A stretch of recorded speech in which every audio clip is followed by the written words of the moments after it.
All right, what's up, guys? It's Analyst, and we're back. Nathan's already flipped. Nathan's already. Oh, mine flipped. Goddamn. Try and do one thing. There we go. What's up? That's perfect. I'm gonna keep that in. That's perfect. Everything was So, perfect what's up, before that. guys? It's Analyst, and today I'm joined by Fantasy Docs, Dr. Nithin Natwa. If you guys don't already, I just want to make sure I said that right? Dr. Nithin Yeah. Natwa. Okay, Yep. because Nathan I Natwa. hate It's like like butchering. Nathan with I's instead of A's. Anyway, thank you for being here. And the reasons he's here today is because we're going to go over. We have 10 players listed. A lot of them injury concerns for some people. Some people you may not have enough concern about. So we're going to dive through all that. And I'll be leaving timestamps down below. So if you guys want to see about just a certain player, you can do that. And yeah, so before we get started, I want to know your opinion about COVID and just how you think it's going to impact the league. The recent study that shows you can have immunity for up to 3 months, maybe even longer. So, what's your stance on COVID, and has your opinion changed on if we're going to have a full season and stuff like that? I do think we're gonna have a full season. I think before I thought we were gonna have a season, but I thought it might be shortened. It seems like they're taking really good precautions in. The test numbers are near zero, if not zero, from my understanding recently. And it actually is kind of an insurance policy for those players that have already had COVID because they are showing more studies that the antibodies are present for around 3 months. So that basically covers most of the season for those players. So you can feel a little bit more confident having those on your roster. And I know you were having some thoughts about some plans for leagues that wanted to kind of compensate for COVID stuff, but Yeah, so I mean, having an extra IR spot, I'd recommend at least one. You can try to delegate having that be a COVID only spot, but at the same time, that's going to be such a hard thing to manage. yeah, It's going to have to look at everybody's team and make sure right before kickoff, if they have two players who aren't COVID related, but they're still out, you punish them, whatever you got to do. So I would just suggest having at least two IR spots, maybe, or adding an extra bench spot, something like that. Take some precautions because if there is a situation where a whole entire team is riddled with COVID spots, you might have just like half a roster like being out because they're gonna have to cancel that game, and then that team and the other team, and we've seen this happen in baseball a couple times already. I think it was the Subway Series between the Yankees and the Mets got completely canceled. It was 3 games, so I yeah, wouldn't want to be baseball playing is fantasy baseball right now. they are not doing They're it just well, not. but Yeah, they're absolutely not. So, but either way, with that being said, that's just a little COVID information out of the way, and now we can dive into the reason you guys are here. But first and foremost, if you're not following Dr. Nithin Natwa on Instagram, he's at Fantasy Docs. I just want to thank you for being here again. We did this last year; it was a yeah, big hit. Glad to have you on again. And Dr. Natwa actually helped me with the draft kit. So if you guys have the draft kit, you go to the injury section, the injury analysis that was provided by Dr. Nathan Natwa. And there's a lot of good information on there, and there's going to be a lot of good information here too. And some of these guys were actually covered in that as well. So uh, thank you again for doing that. And without further ado, let's get into some of these guys. So if we start at the top of the list, Miles Sanders, he's one of the guys everybody's freaking out about. He was labeled week to week with a lower body injury. He was seen dancing in the sidelines shortly after sustaining the injury. And they haven't added any running backs either. So that's always a good sign. They yeah. could have added Devontae Freeman or they could have added Lamar Miller before he went to the Patriots, but they chose to not do that, which shows confidence in his injury and him as a player. So, what's your feeling about Miles Sanders and how his lower body injury can affect him? So initially, I was pretty concerned just because if they're immediately labeling someone week to week, when that happens in the regular season, that usually indicates a pretty serious injury. But like you said as well too, they didn't add any veteran backs in the backfield, and the only other really viable running back on there is Boston Scott, who's more of a third down back, not really someone who you would expect to be pushed in for a primary back role if for some reason Miles Sanders was out. And hopefully, Philadelphia has people that think like that as well too. And that's kind of a subtle indication that they're probably just erring on the side of caution. Now, with that being said, the first round is usually where I like to think of guaranteed picks that are definitely going to give me high output. And Miles Sanders, he has a great ceiling. He's in a great situation, but he hasn't given us that great situation yet. And right now he's out with a week-to-week injury. So I'm kind of waffling between that. And the place that I'm okay with taking him personally is in the second round. And then I also would definitely have Scott as a handcuff as well too. Okay, so recommendation is avoiding the first. You're grabbing him in the second, and then grab Scott as a handcuff. Just insurance as behind him. Yeah, pretty much any running back that I'm taking in the first 2 rounds, I want to try and get an insurance policy by handcuffing him. After that, it gets a little bit less productive, and you could probably be using those bench spots on a little bit of a player with a higher ceiling, more of a sleeper pick. But Yeah, and especially if you're gonna take the route of, let's say, if you take, trying to think of someone who has like a decent handcuff, like maybe Zeke. Let's say you take Zeke, yeah, and by the way, I don't know if you know this, but Zeke has literally never missed a game due to injury. yeah, I looked he's that so up, under he flies so under the radar for some reason. I don't know how it happens. Like but rushing I just titles found the that past stat three not so long seasons. ago.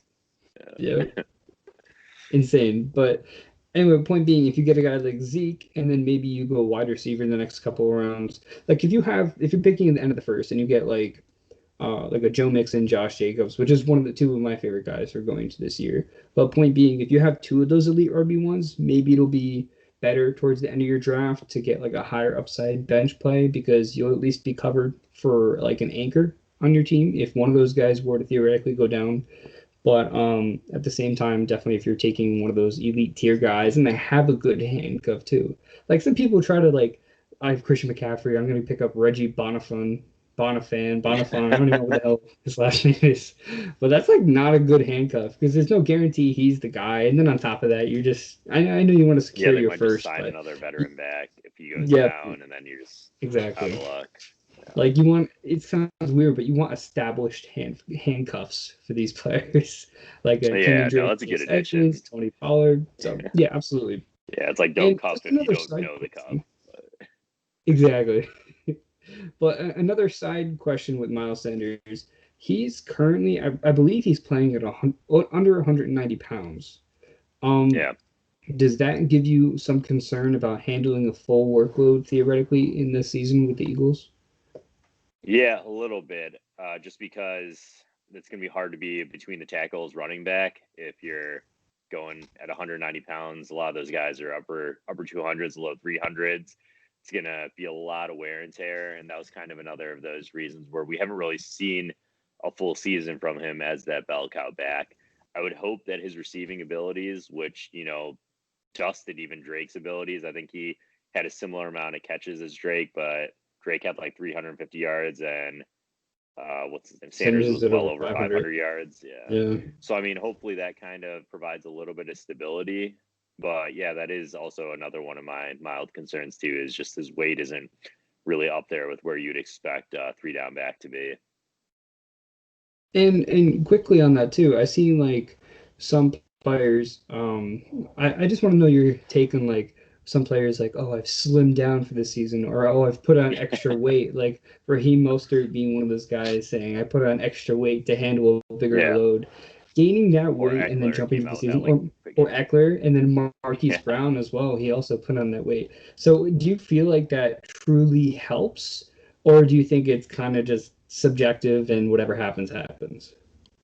I mean, if they were already good back and they were already putting up respectable stats, I don't really see it as a game changer. And sometimes I actually think it might be a little bit of a warning sign, just because they've been at that weight, they've been playing at that weight, and they know how Mm-hmm. to play at that weight. If they suddenly go through a drastic change, the stuff that they might have been trying earlier, it might not work as well, and they might predispose themselves to an injury. To be honest, so I'm always kind of wondering why really complete backs decide to completely change their body composition. It does seem encouraging when it's a back that, seemed to have a lot of potential and just wasn't really hitting it. And then they come out and they're like, oh, like I changed the way I am right now. Then I get a little bit more encouraged. But for someone who's Gotcha. already doing well, it's something I don't like to see, to be honest. But Gotcha. And just to clarify, there hasn't been any talk of that with Sanders. We're on the topic, yeah. so I just throwing it out there. So the second guy I want to talk about here is Jerick McKinnon, who has recently become one of my favorite sleepers for 2020. I put a post on him not too long ago. He had his ACL. Gosh, I gotta be able to talk for this. But he had an ACL tear in the 2018 preseason. And then the following year, he ended up missing the entire 2019 season as well due to post-surgical complications. I believe he had a follow-up knee repair. Now he's 2 years removed from that ACL tear. He looks great in camp. Everything's positive going to 2020. But can you trust him to stay on the field? So we went through a similar situation with Dalvin Cook. And even last year for McKinnon, I was super pessimistic on him just because 1 year out of an ACL tear, running backs almost unilaterally do terrible. I think one of the few exceptions was Shady McCoy and AP. Or And AP? AP is Yeah. not really a fair example. That dude is timeless and Hall of Fame, like from his third season, pretty much. But yeah, on average, I tend to completely avoid running backs 1 year out from their ACL injury. But the second year, they actually show a really good return to their pre-injury level. And McKinnon, on top of that, I think he was a really high draft pick. He was either second or possibly first round draft pick. But they believed in him. And I know the 49ers paid him a ton of money on the contract that they signed him to. They wanted him to be the bell cow back. He just unfortunately got injured. It's common to have a second injury stemming from that ACL repair because usually NFL players are super motivated. They want to get back really early. They go back too early and then they have another injury. But as long as it's not a re-rupture of that ACL tear, which it wasn't, I don't get super concerned about it. And I have really high hopes for him, actually. And like you said, his price is unbelievable. In some leagues, you could probably pick him up post-draft, but he's going double-digit rounds. And that's a great price for a possible RB1. Yeah, wow. So, I mean, that would be great if he was able to lead this backfield. And there is a need for a pass catcher in San Francisco. Over the last 2 years, their fullback, Kyle Juszczyk, has led the team in targets per game. So they definitely need that pass catching back. I mean, Deebo Samuel right now, one of the other guys. I didn't put him on the list. I should have put him on the list. Maybe We we can can talk mention about him him at though the if end. you want. Yeah. If you want to jump into him real quick, he had that Jones fracture. And then I think Brandon Ayuk also was dealing with a hamstring strain. He got one of the hammies as well. So there are not really too many weapons there. But okay, so we'll get into Deebo. If you have it in front of you, Yeah. I probably got a Jones fracture. I know you were very cautious, and you originally had a feeling that he would be hurt throughout the season. Do you Yeah. still feel that way? Do you feel like he's progressed at all, and you'd feel more comfortable taking him, or how do you feel on Deebo? So initially he had that Jones fracture, and I felt like he wasn't going to be really too fantasy viable. And following that, they decided to put a pin. They decided to fix it surgically, which does stabilize the bone a good amount. I still was pretty cautious on him, and I thought that he wouldn't really be a factor for the first third to half of the season. I think they already said he's going to miss the first couple of games. So at the place he was going when I wrote that post, I was just pretty much a void, and there's no chance I would target him. I think he's dropped pretty significantly since that injury, especially since the news came out that he's going to miss the first couple of games. So I do think he'd be worth a stash, but I would keep in mind that there's a really high chance of soft tissue aggravation from this injury just because that ankle and foot becomes really deconditioned. They have to completely immobilize that foot while that Jones fracture is recovering. And then the fracture itself is a high risk fracture because there isn't a great blood supply there. So that fracture heals back a little bit poorly. So he might have some lingering symptoms from that. Wide receivers, they plant their foot. That's how they get their top end speed. They plant really firmly, and that can kind of aggravate a little bit of symptoms in that area. So the season following a Jones fracture, especially this one, I wouldn't expect too much out of him, but I mean, if you're trying to figure out who would be a sleeper that you want to stash, I'd be okay with that. It's funny because it's like when you get really into like the blood and the Jones factor and immobilizing the knee, you're watching on YouTube, I'm just sitting here like pretending I know anything about like like medical I mean, I'm trying to hopefully I explain it in terms that are easy, No, like it's possible to great. understand. It's and it makes a lot of sense too because of the fact that he can't basically like he can't move his leg for this long, and then you expect it to be ready for like to make contact and be an NFL team and be on a pro football field. So it makes a lot of Yeah. sense. I was just it's just like it's fascinating hearing like all the details behind stuff like that we don't usually think of that much because a lot of times we'll just be like, oh, guy's hurt. Maybe he'll be ready for the season. Maybe he won't. If he's on the field, why not? You know, it's nice to know the background behind it. No, definitely. But, And I think doing this for the past years helped me figure out how to word stuff better and have people at least not just kind of be like, dude, you were making no sense. So. But. I don't have my PhD yet. So to sum that up, Jerick McKinnon. So you're not.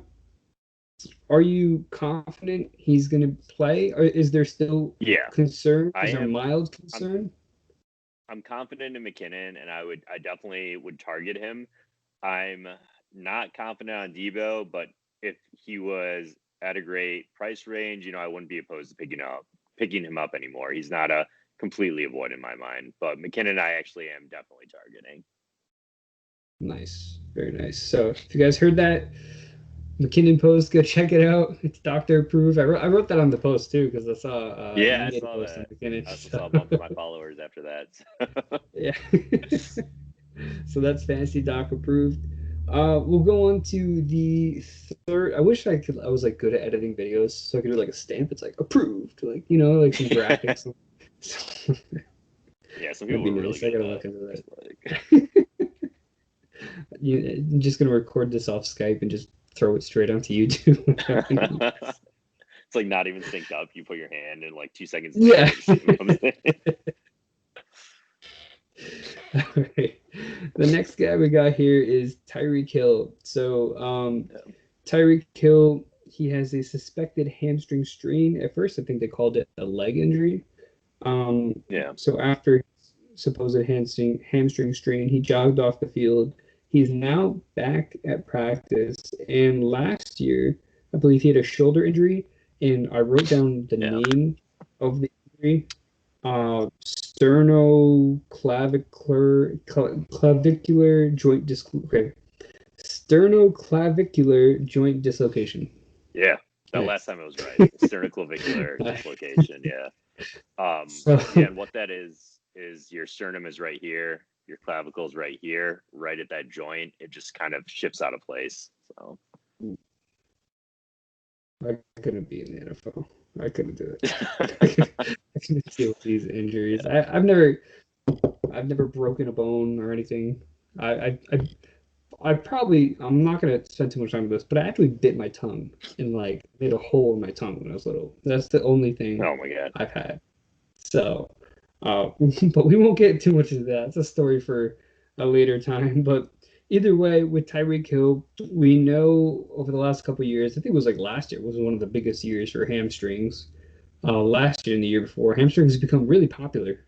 I say popular in a joking manner, but there's been a lot of hamstring strains over the last few years. Are you concerned about Hill's hamstring injury? He's apparently back at practice now. Do you think it's something to linger on the season? So I'm not concerned about his hamstring injury, and I'm also not concerned about that dislocation. You might see some news about it being like life-threatening and stuff like that, and it is definitely a very serious injury in the short term. But once you're recovered from it, you're recovered, and there aren't any kind of ill effects from that. Gotcha. With the hamstring, people, they get concerned about those, and rightfully so, because they tend to linger and they're easily aggravated as well too. I feel like Tyreek always kind of has hamstring injuries, which usually is a bad thing, but I feel like he also always recovers from them very fast, which is he had one good sign. Too. Yeah, and I think I'm not even sure if he got knocked out. If he did, it was for like a game or two, but from what I know about him, he doesn't take too long to recover from them. And then also something that I noticed is that he's one of the few wide receivers that has a very solid handcuff. Like if he goes down, you pretty much know that McCall Hardman is going to get a significant boost in targets. So if I have Reek, which I'm perfectly fine taking him in that, I think he's going like early second, I would make sure to make it priority A to get McCall Hardman, who is also super cheap. I think he's going late double-digit rounds and sometimes undrafted as well too. But I would take him a little bit earlier if I had Hill, just to make sure I got him.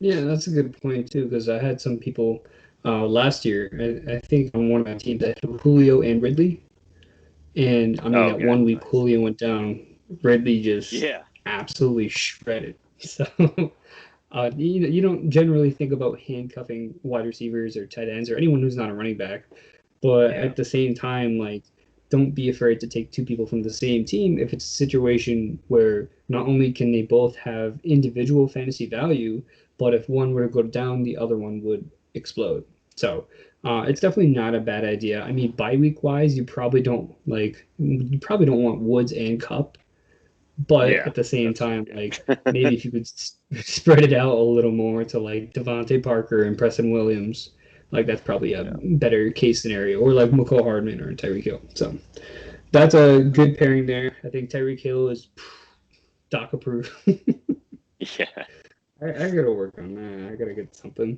But Tyreek Hill, doc approved. Short recap. Miles Sanders, some concern. McKinnon, doc approved. Deebo, not doc X. I don't know. Where to get the pen from. It's like Tyreek Hill approved. So next we got Nick Chubb. So he was in concussion protocol. He has cleared it since and is back at practice. The hit where he got the concussion, I saw the video of it. He was hit by Mack Wilson. It didn't really look bad at all. If they didn't say he had a concussion, I wouldn't have even known. So I don't know if is there grades. I don't want to guess because I'm not a health expert. But are there different levels to? I'm sure there are. Are there different levels to concussions? And if so, could he have had the smallest one or? Yeah, I mean, they don't have like definitive numbers where it says this many symptoms equals grade 1, this many equals grade 2. It's kind of just a feeling, like if it's, and then also if they last longer than about 4 to 6 weeks, then they call it post-concussive syndrome, which is a little bit more serious because that really increases the risk of long-term effects.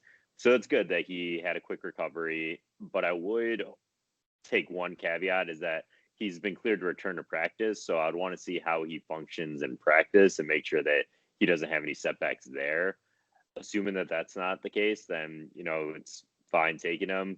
He's another one, though, that I feel like you have to handcuff Hunt just because Hunt probably has some pretty significant standalone value. And if for some reason Chubb goes down, you have a potential league winner right there. But in terms of that crazy knee injury he had before, he hasn't had any aggravations from that, and he beasted last season. Concussion-wise, mildly concerned.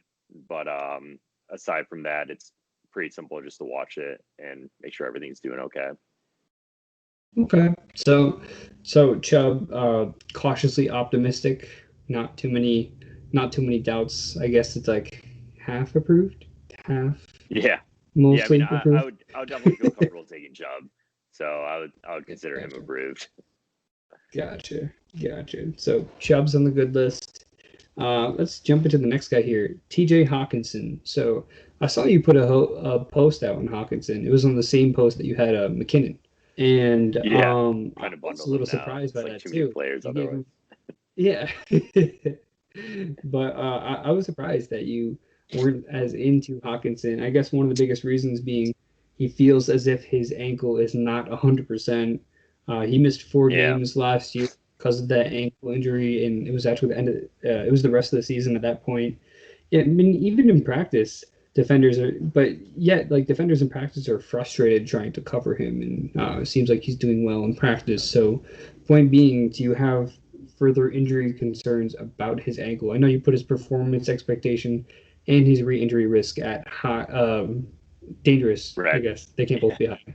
Performance low, injury risk high. So, how do you feel? So I'm from Detroit, so I've watched the Lions pretty regularly, and I've never really seen them have a go-to tight end, and I've never seen Stafford really lock into a tight end. He tried really hard with Ebron, but we all know kind of how that panned out. But Yeah. that's kind of one of the major concerns with me, because he already has a pretty good red zone target in Kenny Golladay. He's, it's a big bulky wide receiver, great red zone target. They picked up Swift as well too, who's a great pass catching back as well too, probably the best pass catching back in the draft possibly. And they have Carryon as well too, who I'm not too high on, but they have a loaded field in terms of offensive weapons. All of that kind of reduced my interest in Hockenson. And then the fact that he came out and said that his ankle is still bothering him. Typically players never admit that stuff is still painful for them. And the fact that he still is having some pain there, and that he had a pretty significant high ankle sprain that, like you said, knocked him out of multiple games last season, that all kind of made me feel like he's not a great target. And kind of on top of that, that was it. Actually, there's another point, but I forgot it. Yeah, like literally, I forgot it in 2 seconds. Yeah, point being, the fact where you have to take him, or where you can take him rather in drafts, I've seen him slip to 13, 14, 15, maybe even later round. A lot of people seem to be avoiding him, especially after the ankle concerns. I will say he did have a lot of targets with his time on the field last season. I think he was on pace for 70, 80 targets, even in a crowded situation. I do like him more for Dynasty, though. Only being the fact that Danny Amendola, he's up there in age. He could be close to retirement soon. Marvin Jones could be traded or released after this year as well. So there could be some opening targets for a guy like TJ Hockenson down the line. And also, hopefully he's past his ankle injury at that point too. So yeah, I definitely agree for Dynasty. I'm completely on board with that assessment. He is a top 10 draft pick. He's very talented, and hopefully as he gets eased back into it, Stafford or whoever the quarterback is in Detroit at that time can lock into him. And speaking of that, I know I also didn't put this guy on the list, but I think you made a post about Matt Stafford not so long ago. Do you have that information with you? Yeah, I do. And okay. He's a Lions player, so I know I researched him pretty in depth. So is there concern about Matt Stafford? Because it seems like for a lot of people, he's been a consensus top 10 or just outside the top 10 quarterback, including me. He's a guy who I'm really high on.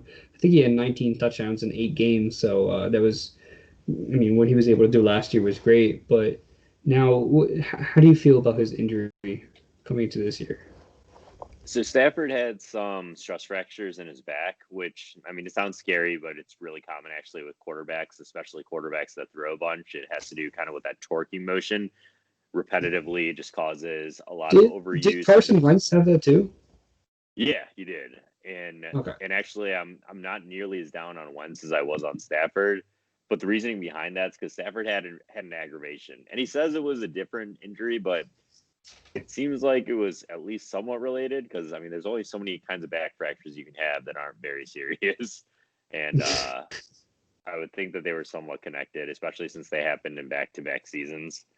So I kind of get down on him a little bit, even though I love him as a QB, as he's a person. He does great philanthropy and everything, but he's older for a quarterback, and he throws the ball a ton. And he had aggravations in his back on back-to-back seasons.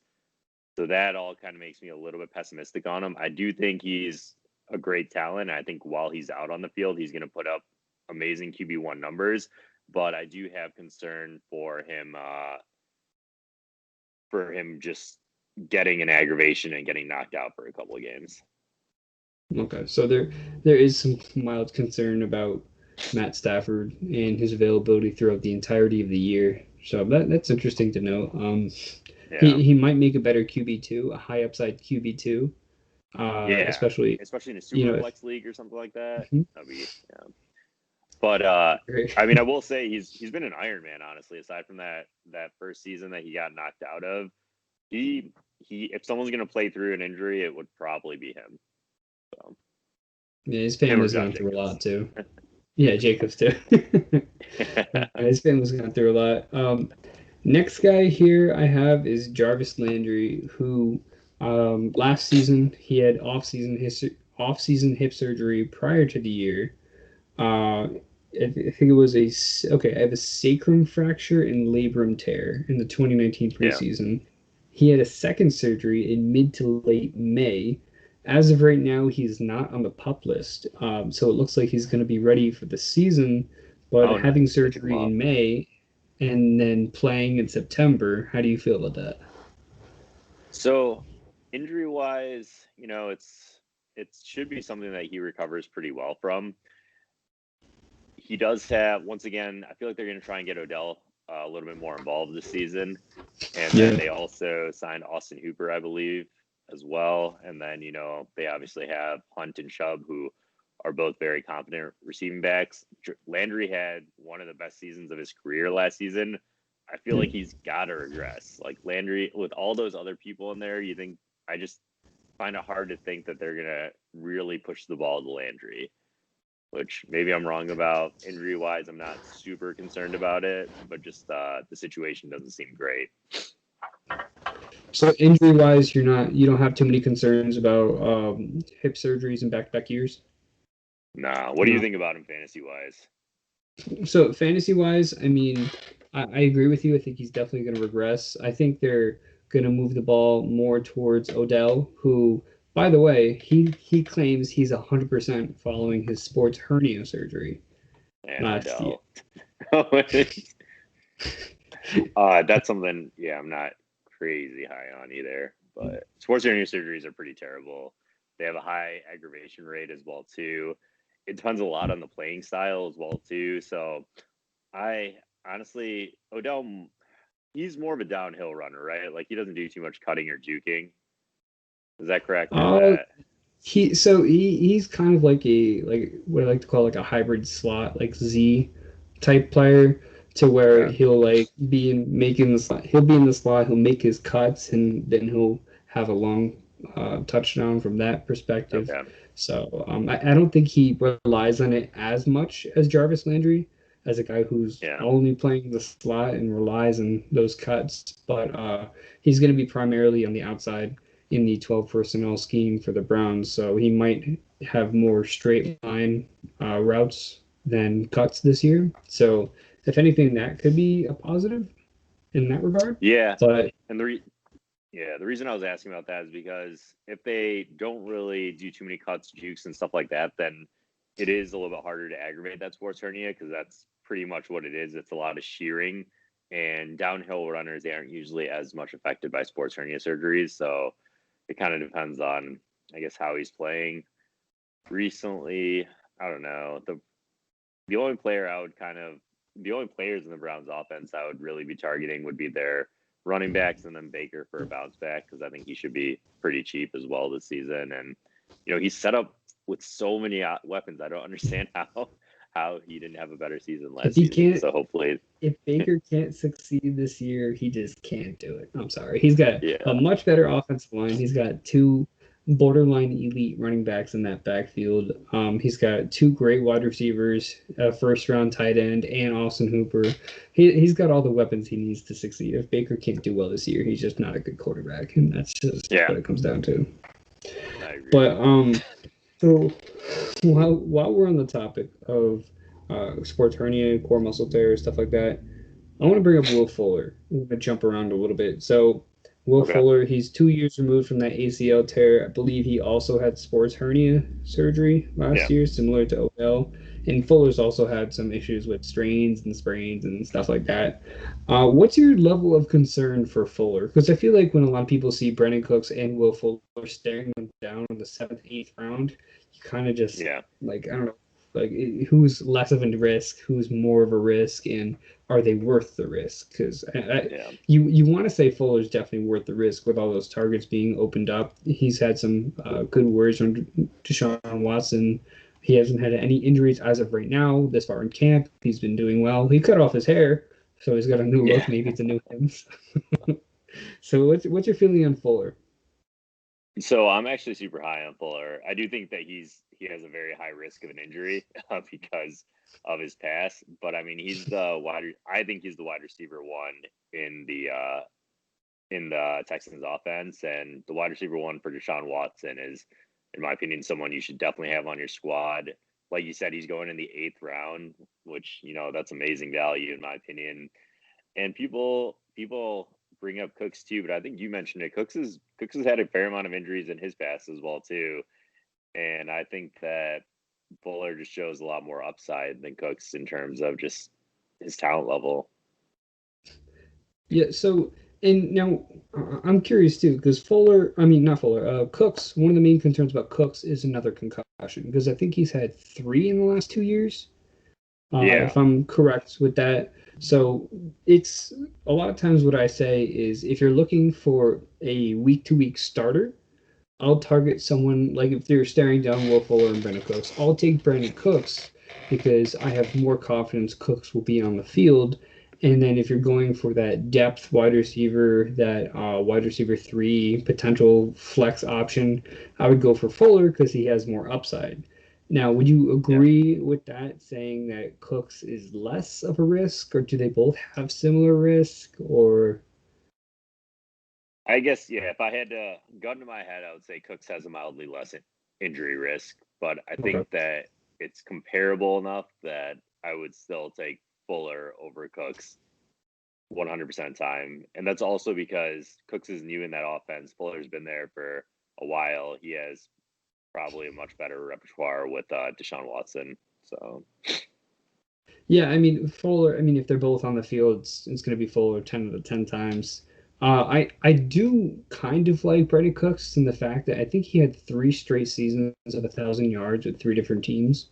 I believe it was the Saints, and then he went to the Patriots for the year, and then following year he went to the Rams where he had 1,000 yards there as well. So obviously he had a big down year last year, but I like both these guys. I think they're both high upside options, and I love the fact that we don't have to make that choice in the 5th and 6th round. I love the fact that we're able to take a chance on these guys later in like the 8th round and not have to worry about all that risk early on. So that's really good, and I think that plays a big part in trying to get those guys in your team, especially with Fuller, like you said. Now, do you just a little more on Fuller here? So, do you believe? Being 2 years removed from the ACL, does it help him, or does it really not move the needle too much because he's still got a ton of injury risk overall? I think it helps him in regards to that. He always, he's always had a pretty big history of soft tissue injuries, but overall, the further you can get away from an injury, the better it'll be. Unless that injury is arthritis, then the further away you get from it, the worse you'll be. So. Todd Gurley. And Sony Michel, I guess, too. And Sony, yeah. Such a shame. But, okay. All right. I'm feeling for it. And what's so funny, too, is when I look at Fuller's injuries, last year he had some hamstring strains and stuff like that. Nothing too serious. If he went without that core muscle tear / sports hernia at the end of the year, I would be all over him this year. I think that core muscle tear really set him back because then he'd be 2 years removed from the ACL, and last year all he had was hamstrings. And there'd definitely still be risk.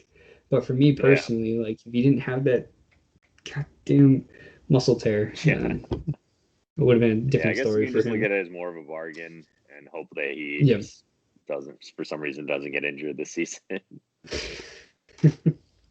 So next guy, we're jumping back now because I had sent you the list. The reason I keep saying jumping forth and back, even though everybody listening has no idea what I'm talking about, is because I sent him the list and I'm like jumping between players and naming players that aren't even on there. So Chris Carson. So Chris Carson had a hip fracture at the end of last year. That's how we ended 2019. Then they brought in Marshawn Lynch and all their other running backs from 5 years ago. But going into this season, how do you feel about Chris Carson coming off a hip fracture? And then secondly, Rashad Penny, I believe, was it a torn Achilles or an ACL? Something really serious at the end of last year as well. And he's still on the PUP list. He's probably going to miss the first 6 games and maybe even beyond that. Yeah. So what's your feeling on Chris Carson? And obviously his playing style plays a role in that too, because Chris Carson is a heavy runner. He welcomes contact. He doesn't shy away from blasting into defenders. That's how he runs. So, how do you feel about Carson? So I'm not super high on Carson, and kind of the reasoning behind that is because he had a hip fracture less than a year ago, and hip fractures are pretty intense in the sense that they require about 8 to 12 weeks of completely non-weight bearing. So that leads to a lot of atrophy in the quads, the hamstrings, the glute muscles, and you need to rehab all of that. So I'm not concerned at all about the bone itself, but the surrounding tissue. That's what really concerns me. And there's an increased risk for soft tissue injuries, so like a quad strain or a hamstring strain. Gotcha. In addition to that, they have a crowded backfield. Penny at some point is going to be back, and they had high hopes for him at one point. Hyde is already there, and he had a 1,000-yard rushing season before. And unfortunately, Carson's had some really unfortunate events that happened in his life recently. I think some of his family members passed away, so he has been away from the team, and Hyde's taking all of the reps right now. So if I think Carson's the undisputed number one, and he will be the number one back when he gets back. But if for some reason he does get knocked out, Hyde is a capable back. He gets a bunch of carries. If he turns out to be anything less or anything more than slightly adequate, they're going to be in a full-blown committee. So with where Carson's going, which is in the first couple of rounds, I think in the third round somewhere, maybe even the second round. Top of the That's third, fourth. Yeah, it's a little bit too expensive for me with that kind of risk profile. Yeah, especially with the other guys he's surrounded with. I mean, at the end of the third, fourth, there's Jonathan Taylor. I'd say maybe even David Montgomery's in that range. Le'Veon Bell, David Johnson. Yeah. There's just a lot of other guys who have similar upside and don't have as much risk. So yeah, I mean Fournette will be there too. Probably Fournette's like falling like a rock in all these drafts. Now, I'm not a huge fan of Fournette, so I'm fine. He can fall all he wants. I'll just keep passing on him. On the Profits post. Yes. I don't want to draft a guy that his team doesn't even like him. His team hates him. I don't want to draft that guy. He was lobbying for another quarterback. So he was telling some other guy to come play quarterback while they were saying Gardner Minshew is our number one guy. Yeah, so all great news for a guy like Leonard Fournette, loved by the team and everyone. So number 9 here, we got Big Ben. So you said you saw some new updates on Big Ben, exactly what the injury was. They were kind of quiet about it, but does that raise your concern even further? No, I actually said that I wasn't too high on him because he's old. I love the Steelers too. They're my second team. My parents lived in Latrobe for a while, so I have a Polamalu jersey and everything. So Steelers Nation, don't attack me. I know that there are a lot of diehard fans out there. But Ben, he's a lot older. He had a unique type of injury. They didn't even specify what it was until recently, but apparently he had some tears in the wrist flexors. So everyone knows about tennis elbow. That's on the outside of your elbow. There's also something called golfer's elbow, and that's where the wrist flexors attach. Some also called like the pronator teres and some other ones that are in there. And it's not a really common injury at all for quarterbacks. And then also it's super uncommon for surgery to be done for it. So I feel like they probably went in there, cleaned up some scar tissue and some poorly healed tissue from before, and maybe did a little bit of reattachment if one of them was significantly torn. This is all hypothesizing. There's no specific reports on this injury, but at his age, it's going to be pretty hard to have a great rehab from that. And then also, the offseason was crazy. He didn't have great OTH or any kind of great kind of offseason practices. People are really high on Ben, because he's won a couple Super Bowls. He's a very talented quarterback, but his cast isn't as great as well too. Juju's a great wide receiver too.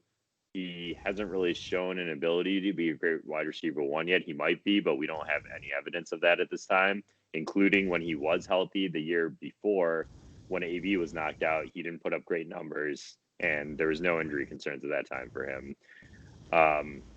So I don't think that Ben has the supporting cast to kind of help him get acclimated again. He's going to have to be firing at all cylinders from day one. I think it's a lot of risks to take for your quarterback one. I think there's a lot of better options out there, so I probably wouldn't go after him. Yeah, and I think problem too is a lot of people have fallen in love with Antonio Brown Ben.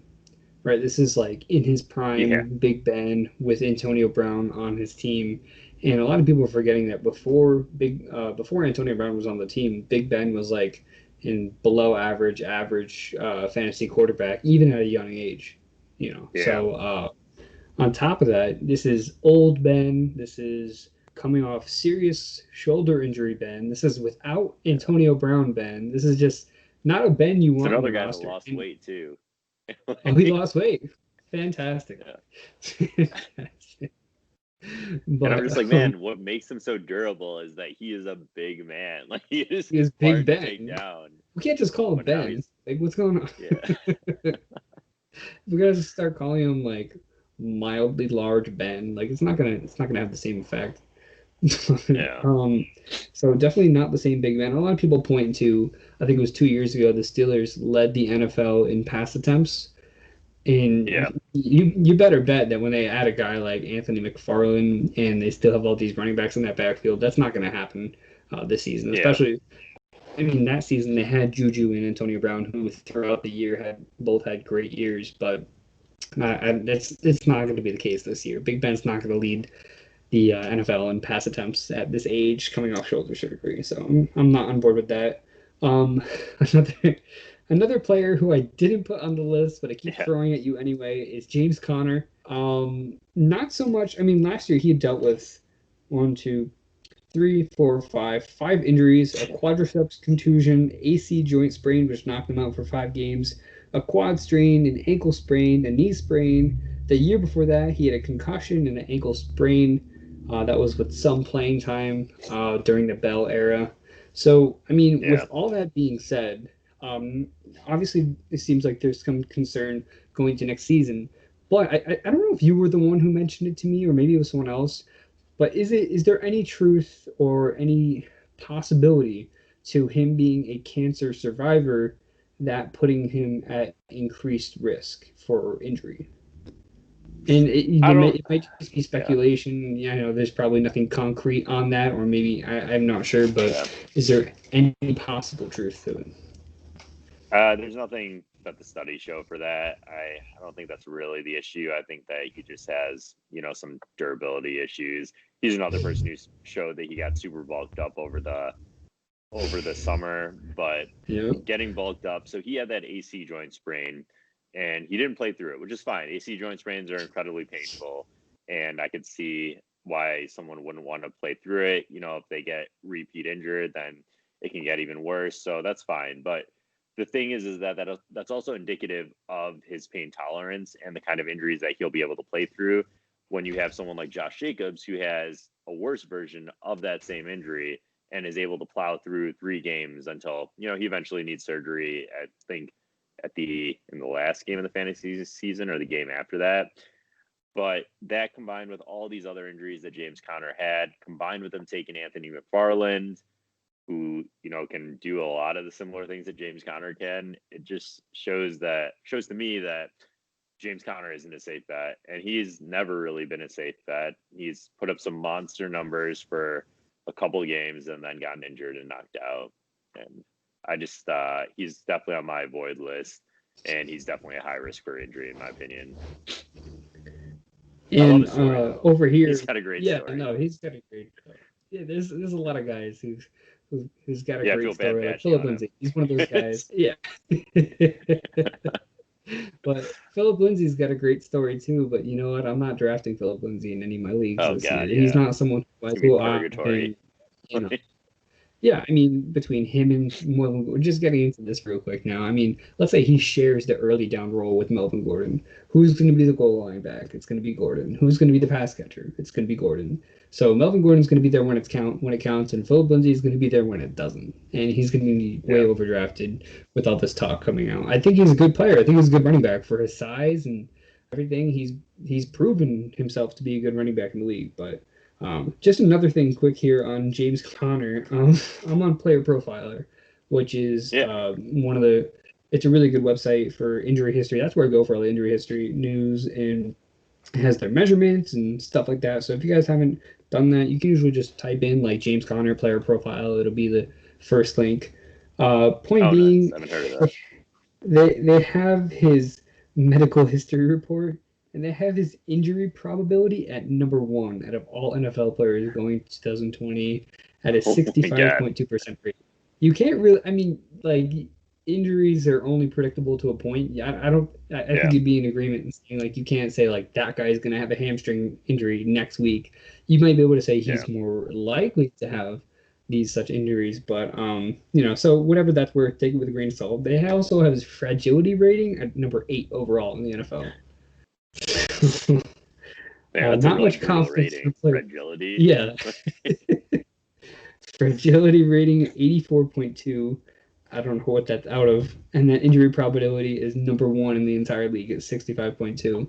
And that kind of speaks to what I believe it was Mike Tomlin who said that he kind like he didn't say it directly, but I get the feeling that James Conner is expendable, in meaning that Tomlin said in the case that Conner goes down, we feel really confident as Benny Snell as our number two guy, and he also talked about like guys like Anthony McFarland and stuff like that. Yeah. So the fact that the coach would just come out and say like it, like when you immediately talking about James Conner, he just happens to bring up, oh, by the way, we have guys for if and when James Conner goes down. Like we feel confident with Benny Snell. Like the fact that you have to bring that up, like you don't see like Christian McCaffrey going like, oh, like I keep bringing up Christian McCaffrey and Reggie Bonifant. I don't know why. Like, oh, we feel really confident in Reggie Bonifant if Christian McCaffrey goes down. Like you don't hear that a lot with every single back. Yeah. So it They would seems like they're actually, I not think too they say confident that, either. we would be not doing well without a running Yeah, back, with certain running backs. exactly. So it seems like Steelers are planning for they're game planning for a season without Connor if it comes to that point. And the fact that they're even game planning that just tells you all you need to know about their confidence in him being on the Yeah. field. So another big reason I'm avoiding Connor. And what it also tells me too is that they said James Connor's their guy, and they said they want to run it with James Conner. So for me, that just says like, okay, we're just gonna run him to the ground. If he gets hurt, who cares? We have more guys Yeah. without directly saying that, of course, because why would you ever Yeah. directly say it? The point being, that's just how I feel about James Conner being expendable in this backfield. Um, we got one more guy here, and I promise I won't throw any other players at you who haven't mentioned.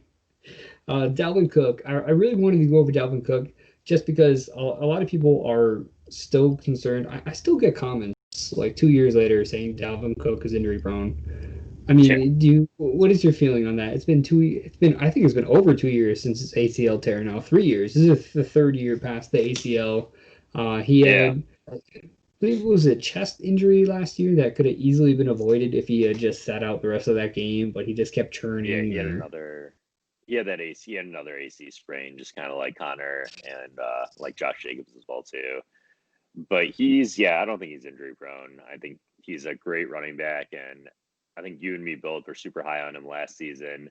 And you for know, people that complain that, he got knocked out last two games, they wouldn't be where they were without Dalvin Cook in the first place, which was in the playoffs. it's So, like I went undefeated and then Dalvin Cook got hurt and my whole squad it's like, okay, hold on. you um, you just said he won you 14 games and then yeah, he couldn't finish it out, and now that's his fault. Like, no, no, no, no, yeah. no. When he was playing, And he was he's, the running back too. So yeah. And he's also one of those people, like we talked about before, who's got a rock solid handcuff. It was out of the ordinary last season because Madison unfortunately got knocked out either in the same game or the game after. But that's yeah. not something that normally happens. So I mean, and if you got Boone, I think Boone like went off the game. And when you're in He playoffs, went you should off be one you should be like, game and then championship game he let everybody down. oh yeah. But yeah, I mean, I like Cook. I still like Cook in terms of injury wise. I do get a little bit concerned about his contract situation because they didn't establish a contract. So I've heard there's a chance he could just start a game and then just decide to sit out. But if you have Madison, then that shouldn't be quite as big of a concern, although it is, a top 7 pick usually. And is Madison worth a top 7 pick? That's something that you would have to decide for yourself, I guess. But I mean, they still got Kubiak, and Kubiak loves running the ball, so it could just be a plug and play thing. Yeah. So if let's say theoretically if Dalvin Cook gets a new contract, like right now, like news breaks right now, Adam Schefter tweets it. Yeah. Where would you have him ranked as far as running backs? Would you have him RB? I honestly could see him being anywhere from 2 to 5. But where would you have him? Yeah. I would take him right after those top 4 backs. I take him 5. Take him 5. But I could see because that's where I have him now. Higher than that too. Yeah, easily. Absolutely. There's been a lot of rumors lately of Zeke not being as involved in the passing game and Tony Pollard seeing a bigger role. So I do have some concerns about Zeke being a PPR monster like the other guys that are around him. I mean, you're surrounded by Alvin Kamara, Saquon Barkley, Christian McCaffrey, and Dalvin Cook, all guys who are going to be much more involved in the passing game than him. And at the same time, like those are also a lot of guys who can score 10 plus touchdowns as well and get the same exact yardage. Maybe Kamara, not so much the yardage on the ground, but and like you said, honestly, just no one, I wouldn't fault anyone for taking Cook anywhere past Christian McCaffrey. Like I think that he's very close to the talent level. And also, it's like all those guys have had pretty significant injuries over the past season, even. So, I mean, they're all kind of in the same boat. Exactly. So, I think that's going to wrap up all the 10 players and 10 plus. Maybe I'll say 10 plus on the quote now, but that's going to wrap it up. I want to thank you so much for being here. Again, we did this last year. It was a huge hit. I have a feeling it's going to be the same story this year. So, if you guys aren't already following Dr. Nithin Natwa, you can follow him on Instagram at Fantasy Docs. Are you involved in Twitter yet? Yeah, it's just it's Dr. Nithin Natwa, MD. No periods or anything like that. I try to get Fantasy Docs, but it's already taken. And also, it's Fantasy Docs. I have a page on Facebook too. That's Fantasy Docs. Perfect. So awesome. So if you guys don't have the draft kit already, if you guys want to go do that, I've got a great piece by Fantasy Docs in there, Dr. Nithin Natwa. He did a great job breaking down some of the injuries, their performance expectations, and stuff like that. So that's included on there as well. And is there anything you wanted to say on our way out? Any last wishes? Anything like that? No, that's great. I always like doing these kind of podcasts with you. I remember I was doing them with you when I was first getting started, and they're still just as fun. So yeah, if you guys, I mean, I'm going to put a little bit of this up on mine. So if this is the part I put up, you guys should follow Fantasy Football Analyst as well too. He's got great content, and I love sharing his stuff too. Awesome. I appreciate it. Appreciate having you on. If you guys are new to YouTube, like, subscribe. Why not? You have some more videos like this coming your way. And if you're listening on podcast, leave us a review. Let me know how you feel. So thanks again for being here, and I'll see you guys next time.